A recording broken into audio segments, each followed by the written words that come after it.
Personel Reskrim Polres Seram bagian Timur meringkus 2 orang mucikari penjual ABG ke lelaki hidung belang. Kedua mucikari yang berinisial JW dan FR ini akhirnya diringkus polisi setelah sekian lama diburu. Mereka diringkus di salah satu penginapan di Kota Bula, Seram bagian Timur saat hendak melakukan transaksi. Mereka diringkus karena telah meresahkan warga Bula, Seram bagian Timur.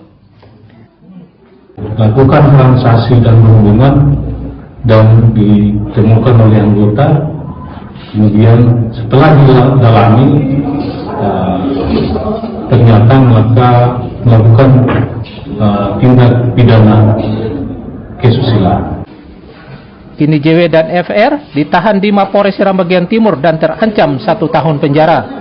Babang Sohilau melaporkan dari Seram bagian Timur.